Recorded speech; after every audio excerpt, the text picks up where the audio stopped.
श्रीराम जय जय राम श्रीमद् वाल्मीकि रामायणம் சுந்தரகாண்டம் சர்க்கம் 34 ராவணனோ என்ற ஐயத்தை நீக்குதல். ரொம்ப மனசு வேதனையாக இருக்கக்கூடிய சீதா பிராட்டியார் என்னென்ன சொல்கிறாங்களோ அதெல்லாம் ரொம்ப பொறுமையாக வானர வீரரான ஹனுமான் கேட்டுட்டு அதுக்கு பதில் சொல்ல ஆரம்பிக்கிறாரு. தேவி, நான் ராமனோட உத்தரவுப்படி உங்ககிட்ட தூதனாக வந்திருக்கிறேன். வைதேகி, ராமர் சௌக்கியமாக இருக்கார். உங்கள் நலனை பற்றி கேட்க சொன்னார். பிரம்மாஸ்திரத்தையும் வேதங்களையும் அறிஞ்சவர், வேத வித்துக்களில் முதன்மையானவர். தசரத ராமன் உங்கள் நலனை விசாரிக்க சொன்னார். ராமர் போர்க்கலை பயிற்சியும் ஞான நூல் பயிற்சியும் பெற்றவர், அதையும் சொல்கிறாரு. மகா தேஜஸ்வியும் உங்கள் கணவரை பின்தொடர்பவரும் பிரியமானவர், சோகத்தால் வாடி இருக்கிறவரான லக்ஷ்மணர் உங்களுக்கு தலைவணங்கி மரியாதை செய்தார். சீதா பிராட்டியார் அந்த 2 மானுட சிங்கங்களோட சேமத்தை கேட்டுட்டு திருப்தியினால் உடம்பெல்லாம் பூரிச்சு போயிடுது, புல்லரிச்சிருது. ஹனுமானை பார்த்து சொல்கிறாங்க, ஒருத்தன் உயிரோட மட்டும் இருந்தான்னா அவன் 100 ஆண்டுகளுக்குள்ளேயே சந்தோஷத்தை அடைவாங்கிறது ஒரு பழமொழி. என் விஷயத்தில் உண்மையாயிருச்சு. அந்த 2 பேரோட சந்திப்புனால பரஸ்பரம் ஒரு வியக்கத்தக்கிற அளவு அன்பு உண்டாயிடுச்சு. அப்புறம் சீதா பிராட்டியாரும் ஹனுமாரும் ரொம்ப சந்தோஷமாக உரையாட ஆரம்பிக்கிறாங்க. அவளுடைய அந்த வார்த்தையை கேட்ட வானர வீரர் ஹனுமான் சோகத்தால் நொந்து போயிருக்கிற சீதா பிராட்டியாருக்கு பக்கத்தில் போக ஆரம்பித்தார். இப்போ ஹனுமான் பக்கத்தில் வரணுன்னே சீதா பிராட்டியாருக்கு ராவணனோன்னு ஒரு சந்தேகம் வந்துருச்சு. அட கஷ்டமே, முன்னாடி துறவி வேஷத்தில் வந்த அதே ராவணன் தானோ வேற உருவம் எடுத்துகிட்டு வந்திருக்கிறான் அப்படின்னு என் மனசில் இருந்ததெல்லாம் இவன்கிட்ட சொல்லி பெரிய தப்பு பண்ணிட்டேனே அப்படின்னு மனசில் நினைக்கிறாங்க.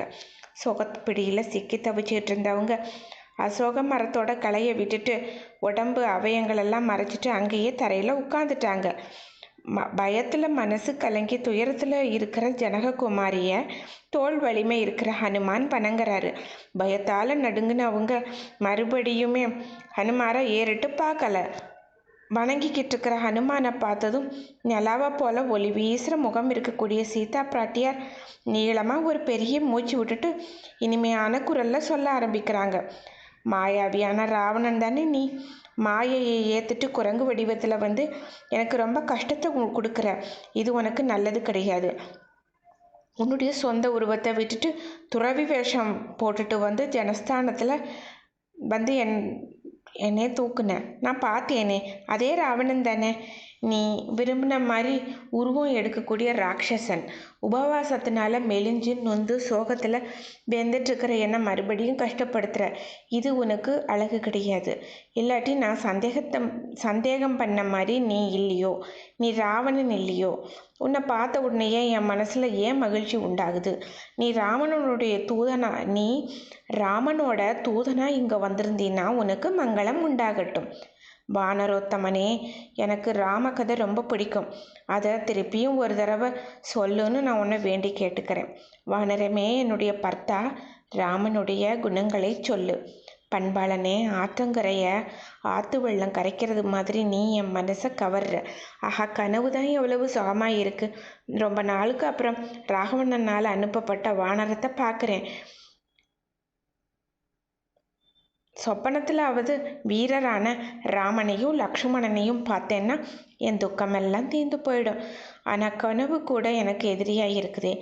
இது ஒரு கனவுன்னு நான் நினைக்கல. கனவுல வானரத்தை பார்த்தா நல்லது நடக்காதுன்னு சொல்லுவாங்க பெரியவங்க. ஆனால் எனக்கு நல்லது தான் ஏற்பட்டிருக்கு. இது கனவு கிடையாது. எப்பயும் ராமனையே நினச்சிட்டு இருக்கிறதுனால அவர் அனுப்பின தூதன் வந்து பேசியது மாதிரி புத்தி மயக்கம், துர்தேவதைகளோட கைவரிசையினால் ஏற்பட்ட காட்சி, ராமன்கிட்ட இருக்கிற அதிக ஆசையினால் ஏற்பட்ட மனசு கவலை, காணல் நீர் மாதிரி உண்மை இல்லாதது. ஆனால் எனக்கு அப்படி எதுவுமே வரலையே. என்னையும் இங்கே இருக்கிற வானரத்தையும் நான் தெளிவாக பார்க்குறேன். இந்த மாதிரி தன்னோட சிந்தனைகளில் பலம், அப்புறம் பலம் இல்லாமல் எது இருக்குது, இந்த மாதிரி எல்லாத்தையும் சீர்தூக்கி பார்த்துட்டு ராட்சசர்கள் தான் விருப்பப்படி உருவம் எடுக்கக்கூடியவங்க தான். ஆனால் ராவணனே அப்படின்னு நினைக்கிறாங்க சீதா பிராட்டியார். ஜனக புதல்வி சீதா பிராட்டியார் இவன் ராவணனோ அப்படின்னு நினச்ச உடனேயே ஹனுமாருக்கு எதுவுமே பதில் சொல்லலை. சீதா பிராட்டியாரோட இந்த மன ஓட்டத்தை தெரிஞ்சுக்கிட்ட வாயுகுமாரர் ஹனுமான் சேவிக்கு நல்ல அழகாக இனிமையான வார்த்தைகளால் சந்தோஷப்படும்படியாக சொல்ல ஆரம்பிக்கிறார். உலகத்தில் மகானுபவர் ஒருவர் இருக்கிறாரு. அவர் தேஜஸில் சூரியன் மாதிரி, சந்திரன் போல மக்களுக்கு ஆனந்தத்தை கொடுக்கிறவர், குபேர தேவனை போல எல்லா மக்களுக்கும் தலைவனாக இருக்கிறவர், பராக்கிரமத்தில் விஷ்ணுவை போல பெரிய புகழுடையவர், சத்தியம் பேசுகிறவர், இனிமையான பேச்சு இருக்கிறவர், அறிவில் பிரகஸ்பதி மாதிரி, வடிவு அழகர், நற்பேர் இருக்கிறவர், அனைத்து செல்வங்களும் இருக்கிறவர், மன்மதனே உருவெடுத்து வந்தது மாதிரி தோற்றம் இருக்கிறவர், தேவைப்படுற இடத்துல கோபம் வரும், எதிரிகளை தாக்குறவர், மக்களில் சிறந்தவர், மகாரதர், மகாத்மாவான அவரோட தோல் நிழல்ல மக்கள் நிம்மதியாக வாழ்கிறாங்க. மாயமான் வடிவில் ஒரு ராட்சசனை அனுப்பி ஆசிரமத்தில் இருந்து ராகவனை வெளியே போக வச்சு வேற யாரும் துணைக்கு இல்லாத நேரத்தில் எவனால் அபகரிக்கப்பட்டீங்களோ அவன் அந்த பயனை அடையிறத பார்க்க போறீங்க. ஒரு வஞ்சகமாக ஒரு காரியம் செஞ்சுருக்கான், அதனுடைய விளைவு அவனுக்கு சீக்கிரம் வரப்போகுது. சீக்கிரம் வீரியவானான ராமர் கொழுந்து விட்டெறிகிற நெருப்பு மாதிரி கோபத்தோட விடப்பட்ட பானங்களால் யுத்தத்தில் ராவணனை கொல்ல போகிறாரு. அவரால் அனுப்பப்பட்ட தூதனா உங்ககிட்ட நான் வந்திருக்கிறேன். உங்கள் பிரிவுனால் துக்கப்பட்டுக்கிட்டு இருக்கிற அவர் உங்கள் நலனை கேட்க சொன்னார். மகா தேஜஸ்வியும் பெருந்தோழரும் சுமித்திரையின் ஆனந்தத்தை வளர்ப்பவரான லக்ஷ்மணனும் உங்களை வணங்குறாரு. உங்கள் நலனை விசாரிக்க சொன்னார். தேவி, ராமனோட நண்பர், வானர தலைவர்களுக்கு எல்லாம் அரசனான சுக்ரீவன் அப்படின்னு பெயர் இருக்கிற வானரர் உங்களை நலன் விசாரிக்க சொன்னார். ராமனும் சுக்ரீவ லக்ஷ்மணர்களும் உங்களை எப்பயும் நினச்சிட்ருக்காங்க. வைதேகி ராட்சசர்களோட பிடியில் சிக்கி இருக்கிற நீங்கள் இன்னும் உயிரோடு இருக்கிறதே பெரிய பாக்கியம். சீக்கிரத்திலேயே மகாபலம் பொருந்திய லக்ஷ்மணனையும் எல்லையில்லாத வீரம் படைச்ச சுக்ரீவனையும் கோடிக்கணக்கான வானரர்களுக்கு நடுவே ராமனையும் நீங்கள் பார்க்க போறீங்க.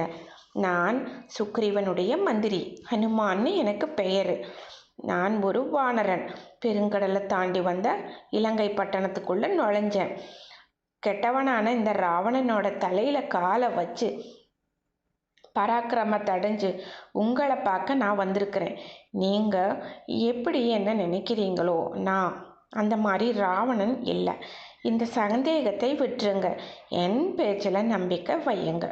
ஸ்ரீமத் வால்மீகி ராமாயணம் சுந்தரகாண்டத்தின் 34வது சர்க்கம் முற்றிற்று. ஸ்ரீராம் ஜெய் ராம் ஜெய் ஜெய் ராம்.